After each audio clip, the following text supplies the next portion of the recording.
라디오 텐텐 기도입니다. 남아프리카의 부족 중의 하나인 바벤바 부족은 죄를 범한 사람이 있을 경우에 그 사람을 마을 한복판 광장에 들여다 세웁니다. 마을 사람들은 광장에 모여들어 죄인을 중심으로 큰 원을 이룹니다. 그리고 한 사람씩 돌아가면서 큰 소리로 말합니다. 그때 외치는 말은 가운데 선 사람이 과거에 어떤 좋은 일을 했는지에 대한 말을 하는 것입니다. 그의 장점, 그의 선행, 또 그의 미담들을 하나씩 열거합니다. 그런데 그때 한 가지 중요한 전제 조건이 있습니다. 그를 비난하거나 욕하거나 책망하는 말은 그 자리에서 할 수 없습니다. 그 자리에서 할 수 있는 말은 꼭 좋은 말만 하게 되어 있습니다. 칭찬의 말을 바닥이 나도록 다 하고 나면 그때부터 축제가 벌어집니다. 그런데 그 부족이 범죄율이 가장 낮은 부족이라고 합니다. 우리들 생각에는 그렇게 해서 어떻게 사람이 변화될 수 있을까 그런 생각이 들지만 그렇지 않다는 것입니다. 마음을 기울인 진정한 사랑이 사람을 변화시키는 힘이 되는 것입니다. 윗입술이 찢어진 언청이었던 한 소녀는 늘 의기소침하고 열등감 속에 살았습니다. 그런데 어느 날 새로 바뀐 학교 선생님이 소녀의 귀에다 대고 한 말이 소녀의 인생을 바꾸게 됩니다. 소녀는 선생님의 말을 듣고 너무 놀라 그 자리에서 그만 얼어붙고 말았습니다. 눈물이 볼을 따라 하염없이 흘러내렸습니다. 나는 네가 내 딸이면 좋겠다. 나는 네가 내 딸이면 좋겠다. 선생님의 말 한마디가 소녀의 상처난 가슴을 어루만져 주었던 것입니다. 늘 버림받고 외면당했던 그녀는 선생님이 내 딸 하면 좋겠다 말씀해 주시는 순간 무너진 내면이 다시 회복되는 기적을 맛보게 된 것입니다. 사랑의 말은 이처럼 칭찬, 용서, 위로, 격려 등으로 다양하게 나타납니다. 세상의 모든 사람들은 사랑의 말을 듣고 싶어 합니다. 세상의 모든 아이들은 부모의 사랑의 말을 듣고 싶어 합니다. 자동차 판매를 잘하는 사람들은 자동차를 팔려고 하기보다는 고객들에게 평소에 사랑의 메시지를 보내고 편지나 카드를 보낸다고 합니다. 세계 최고의 자동차 판매의 왕인 조지 라드는 고객들에게 I like you, 나는 당신이 참 좋습니다. 라는 말을 자주 한다고 합니다. 그래서 우리가 살면서 노력해야 하는 것은 바로 이 말을 하며 사는 것입니다. 나는 당신이 참 좋습니다. 나는 당신이 참 좋습니다.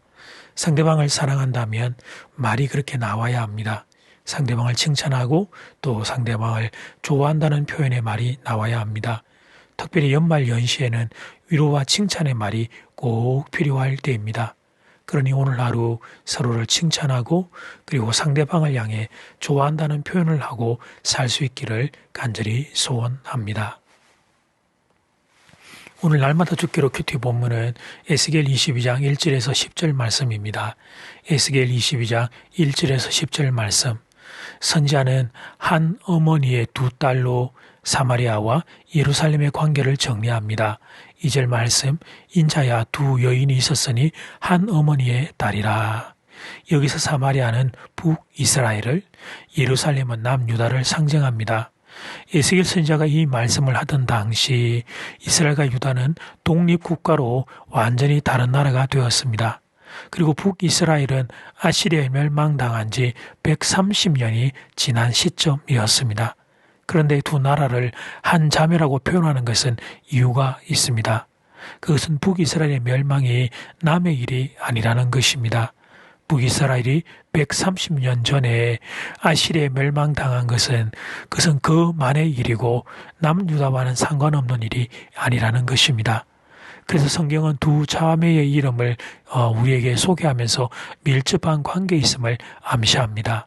4절 말씀, 그 이름이 형은 오홀라요 아우는 오홀리바라. 그들이 내게 속하여 자녀를 낳았나니 그 이름으로 말하면 오홀라는 사마리아요 오홀리바는 예루살렘이라. 오홀라와 오홀리바는 둘 다 텐트, 장막을 의미하는 히브리어 오헬에서 비롯된 이름입니다. 누가 봐도 한 자매임이 틀림없습니다. 그런데 이 두 자매가 좋은 일에 함께 갔으면 좋을 텐데 이 두 자매가 안타깝게 창녀가 됩니다. 3절 말씀이 그런 내용입니다. 젊은 시절부터 남자들이 찾아와 그녀들과 성관계를 맺었습니다. 이스라엘은 이집트에 머물 때부터 우상을 숭배했다는 의미입니다. 하나님이 이스라엘을 자기 백성으로 삼으신 것은 그들이 경건하거나 거룩하기 때문이 아니었습니다. 하나님이 이들을 긍휼히 여기심으로 받아들여 주신 것이었습니다. 그런데 하나님의 긍휼히 여기심으로 인해 하나님의 백성이 된 그들이 우상 숭배를 멈추지를 않습니다. 더 심하게 우상 숭배를 향해 나아갑니다. 그래서 언니 북이스라엘이 멸망당하게 됩니다. 그러면 이 사실을 두 눈으로 목격한 동생 유다는 어떻게 해야 하겠습니까? 그랬습니다. 빨리 돌이켜야 했습니다. 우상 숭배를 끊고 하나님께로 돌이켜야 했습니다. 그런데 동생 유다는 엉뚱한 생각을 하고 있었습니다. 북이스라엘은 우리와 상관없는 나라이고 그 나라는 멸망당할 만한 이유가 있어서 멸망당했다 그렇게 생각한 겁니다. 북이스라엘은 타인이 아니라 언니인데 한 피를 받아 나눈 언니인데 그런데 그 언니가 멸망당하는 것을 남의 일처럼 미루어 버린 것입니다. 그러면서 자신들의 죄악을 인정하지 않고 숨기려 했던 것입니다. 그래서 예수님이 복음서에서 이런 말씀을 하셨습니다. 어찌하여 너는 남의 눈 속에 있는 티는 보면서 너의 눈 속에 있는 들보는 깨닫지 못하느냐. 들보는 집을 바치고서 있는 기둥을 의미합니다. 그러니까 타인의 눈 속에 있는 티는 잘도 보면서 자신의 눈 속에 있는 기둥은 보지 못한 것을 말씀하신 겁니다. 우리가 구원받은 것, 우리가 은혜를 누리는 것, 이 모든 것은 내가 잘나서가 아닙니다. 하나님의 은혜입니다. 이 사실을 잊으면 안 되겠습니다. 오늘도 나는 하나님의 은혜가 필요한 존재라는 사실을. 이제 첫 번째 기도 시간입니다. 받은 말씀과 개인 기도 제목을 가지고 함께 기도하는 시간입니다. 이 시간 다 함께 마음을 모아 주님 앞으로 나아가겠습니다.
이제 두 번째 기도 시간입니다.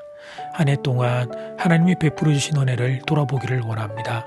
우리의 삶에 어려움이 없지 않았고 결핍과 한계가 없지 않았지만 그러나 우리들의 삶에 하나님의 은혜가 있었습니다. 그런데 하나님의 은혜를 잊어버리고 높은 마음, 불평하는 마음이 되지 않도록 이 시간 다 함께 마음을 모아 기도드리겠습니다.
하나님 북이스라엘과 남유다는 하나 한 자매입니다.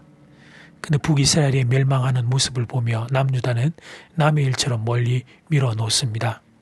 하나님 안타까운 마음도 들어야 했고 또 그 모습을 보면서 그 모습 앞에서 자신들의 죄악들을 돌이킬 수 있어야 했는데 그런데 남유다가 하나님 그런 사실을 깨닫지를 못합니다. 높은 마음으로 하나님의 은혜를 잊어버리고 그들 또한 어리석고 미련하게 멸망의 길로 같이 들어서는 것을 우리는 발견하게 됩니다. 우리 가운데 그런 어리석은 인생이 아무도 없기를 바랍니다. 하나님의 긍휼히 여겨주심으로 하나님이 은혜 베풀어 주심으로 내가 살고 있음을 기억하고 하나님 앞에 엎드려 또 하나님의 은혜를 구하는 낮은 마음이 우리 모두의 마음이 되기를 간절히 소원합니다. 그런 은혜를 허락하여 주시옵소서. 예수님 이름으로 기도드립니다. 아멘. 이제는 각자 개인적으로 기도하시면 되겠습니다. 평안한 밤 되십시오.